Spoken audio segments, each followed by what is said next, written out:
ढे TV के daily MCQ कार्यक्रम में आप सबका स्वागत है। इस कार्यक्रम में हम आईएएस, पीसीएस और अन्य प्रतियोगी परीक्षाओं के बहुविकल्पीय प्रश्नों पर चर्चा करते हैं।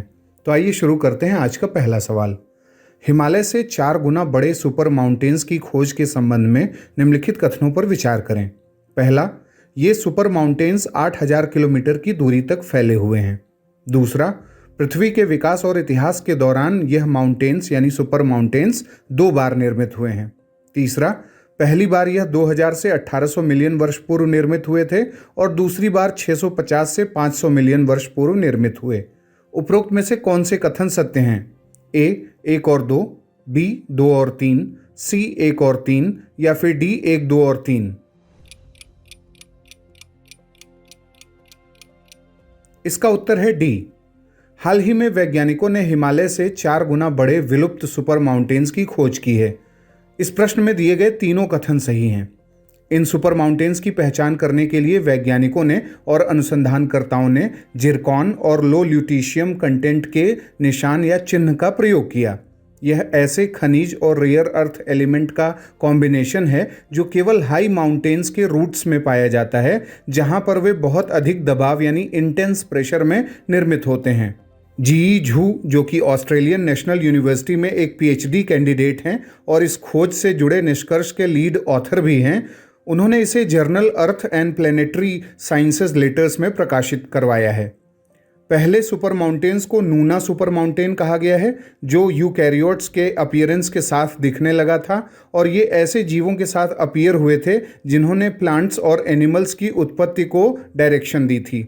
और दूसरा सुपर माउंटेन 650 से 500 मिलियन वर्ष पूर्व अस्तित्व में आया था, जो ट्रांस गोंडवाना सुपर माउंटेन कहलाए थे और यह पहली बार अस्तित्व में तब देखे गए थे जब पहली बार बड़े जानवर भी धरती पर दिखने शुरू हुए थे। अब बात करते हैं दूसरे सवाल की। नाटो के संबंध में निम्नलिखित कथनों पर विचार करें। पहला, अमेरिका के राष्ट्रपति जो बाइडेन ने कुवैत को एक मेजर गैर नाटो सहयोगी यानी मेजर नॉन नाटो अलाई नामित किया है। दूसरा, इससे पहले 2019 में अमेरिका ने ब्राजील को यह दर्जा दिया था। उपरोक्त में से कौन से कथन सही हैं?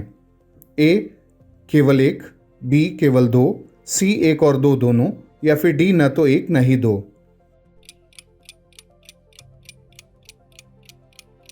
इसका उत्तर है बी, यानी केवल 2। हाल ही में अमेरिका के राष्ट्रपति जो बाइडेन ने कुवैत नहीं बल्कि खाड़ी देश कतर को एक मेजर गैर नाटो यानी उत्तर अटलांटिक संधि संगठन सहयोगी नामित किया है।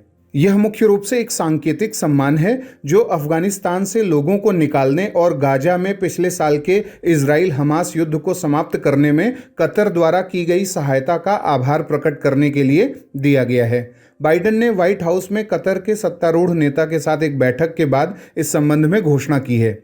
यह कदम ऐसे समय में उठाया गया है जब यूक्रेन पर रूस के आक्रमण करने के खतरे के बीच यूरोप में ऊर्जा संकट गहराने की आशंका जताई जा रही है। ऐसे में बाइडेन पश्चिमी देशों की मदद करने के लिए गैस समृद्ध देश कतर की ओर देख रहे हैं, क्योंकि अगर यूक्रेन और रशिया का विवाद बढ़ता है और रशिया और यूक्रेन की तरफ से जो एनर्जी की सप्लाई है यूरोपीय देशों को, वो अगर रुकती है तो ऐसी स्थिति में ऊर्जा क्राइसिस हो सकता है और इसीलिए बाइडेन की निगाह जो है खाड़ी देशों पर भी है। बाइडेन ने कतर को मेजर गैर नाटो सहयोगी नामित करने की संसद को सूचना देने से कुछ घंटे पहले कहा था कि कतर एक अच्छा मित्र और एक विश्वसनीय साझेदार है। कतर यह दर्जा पाने वाला 18वां देश है और इससे पहले 2019 में ब्राजील को यह दर्जा दिया गया था। अब बात करते हैं तीसरे सवाल की। हाल ही में किस राज्य ने मैंग्रोव की सभी प्रजातियों के एक जीन बैंक को खोलने का निर्णय किया है? आपके ऑप्शंस हैं ए कर्नाटका, बी ओडिशा, सी तमिलनाडु या फिर डी केरला। इसका उत्तर है बी। हाल ही में उड़ीसा ने अपने यहां मैंग्रोव की सभी प्रजातियों की एक छोटी नर्सरी खोलने का निर्णय किया है, जो मैंग्रोव की महत्वपूर्ण प्रजातियों के संरक्षण के लिहाज से एक जीन बैंक के रूप में होगा। कोस्टल इकोसिस्टम में ऐसे जीन बैंक कंजर्वेशन एफर्ट्स को और मजबूती देंगे। उड़ीसा का मैंग्रोव वेजिटेशन भारत के कुल मैंग्रोव कवर का वैसे तो मात्र 5.17% है, लेकिन इसकी मैंग्रोव स्पीसीज डाइवर्सिटी भारत में दूसरे स्थान पर है। ग्लोबल लेवल पर अगर मैंग्रोव स्पीसीज डिस्ट्रीब्यूशन की बात करें तो उड़ीसा के भीतरकणिका से ज़्यादा मैंग्रोव स्पीसीज केवल पापुआ न्यू गिनी में हैं। अब बात करते हैं चौथे सवाल की। हाल ही में निम्नलिखित में से किस देश ने संवैधानिक कानून यानी कॉन्स्टिट्यूशनल लॉ बनाकर अपने संविधान में पर्यावरण संरक्षण के नए महत्वपूर्ण प्रावधान किए हैं? आपके ऑप्शंस हैं A France, B Germany, C Italy या फिर डी स्पेन। इसका उत्तर है सी यानी इटली। इटली के राजनीतिज्ञों और पर्यावरण विशेषज्ञों ने हाल ही में वहां के एक संवैधानिक कानून की काफ़ी तारीफ की है, क्योंकि इटली ने अपने संविधान में पर्यावरण संरक्षण के लिए महत्वपूर्ण बातें जोड़ी हैं और इसके लिए संवैधानिक कानून पारित किया है। इटली के महत्वपूर्ण प्राकृतिक संपदाओं जैसे वेनिस लैगून और हजारों किलोमीटर लंबे मेडिटेरेनियन कोस्ट लाइन की सुरक्षा की दृष्टि से ये एक महत्वपूर्ण निर्णय साबित होगा। इसके मद्देनज़र इटली की संसद में हाल ही में पारित संवैधानिक कानून में कहा गया है कि स्टेट को यानी जो इटालियन स्टेट है उसको अपने पर्यावरण, जैव विविधता और पारितंत्र यानी इकोसिस्टम को आने वाली पीढ़ियों के हित में सुरक्षित करने के लिए आवश्यक रूप से कार्य करना होगा। इस नए कॉन्स्टिट्यूशनल लॉ में कहा गया है कि किसी भी प्राइवेट इकोनॉमिक इनिशिएटिव द्वारा स्वास्थ्य और पर्यावरण डैमेज नहीं होना चाहिए। इटली के इकोलॉजिकल ट्रांजिशन मिनिस्टर रॉबर्टो सिंगोलानी का कहना है कि हरित निवेशों यानी ग्रीन इन्वेस्टमेंट्स के जरिए विकास और पर्यावरण में संतुलन स्थापित करने की राह पर इटली चलेगा। अब बात करते हैं आज के पांचवें और अंतिम सवाल की। बिजॉय इमैनुअल एंड अदर्स बनाम स्टेट ऑफ केरल मामला जो हाल में सुर्खियों में है, किससे संबंधित है? आपके ऑप्शंस हैं ए राजद्रोह से संबंधित, बी मीडिया के विनियमन से संबंधित, सी यूनिफॉर्म ड्रेस कोड से संबंधित या फिर डी राष्ट्रगान के गाने को लेकर निर्देश से संबंधित। इसका उत्तर है डी। व्याख्या देखते हैं। हाल ही में कर्नाटक में हिजाब और यूनिफॉर्म ड्रेस कोड के मुद्दे के बाद विजॉय इमैनुअल एंड अदर्स बनाम स्टेट ऑफ केरल मामले का संदर्भ भी लीगल एक्सपर्ट्स द्वारा दिया जाने लगा है। 1986 के बिजॉय इमैनुअल एंड अदर्स बनाम स्टेट ऑफ केरल मामले में भारत के सुप्रीम कोर्ट ने ईसाई समुदाय के 3 छात्रों के कर्नाटक के स्कूल में राष्ट्रगान न गाने के चलते उन छात्रों को स्कूल से बाहर करने के निर्णय को गलत ठहराया गया था और सुप्रीम कोर्ट ने उस समय अनुच्छेद 25 का हवाला देते हुए धार्मिक स्वतंत्रता के अधिकार और अंतःकरण की स्वतंत्रता के अधिकार की बात की थी।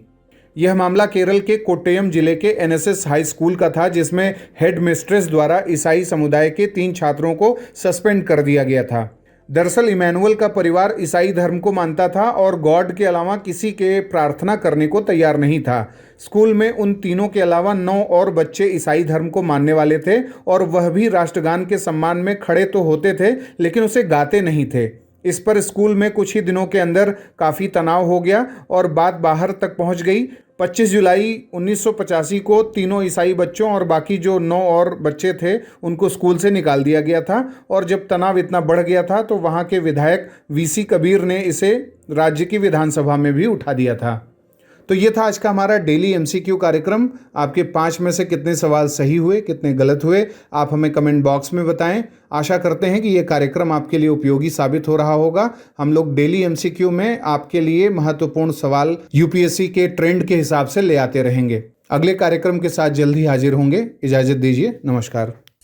यूपीपीसीएस क्रैक करने का जबरदस्त टूल ध्येय आईएएस का कॉम्प्रिहेंसिव एक्सप्रेस टेस्ट सिर्फ 100 रुपए में, और साथ ही पाएं सब्जेक्ट वाइज आकलन, काउंसलिंग सेशन और एकेडमिक सपोर्ट। अपेयर करने के लिए नीचे डिस्क्रिप्शन बॉक्स में दिए गए लिंक पर क्लिक करें या ध्येय आईएएस ऑनलाइन ऐप को डाउनलोड करें।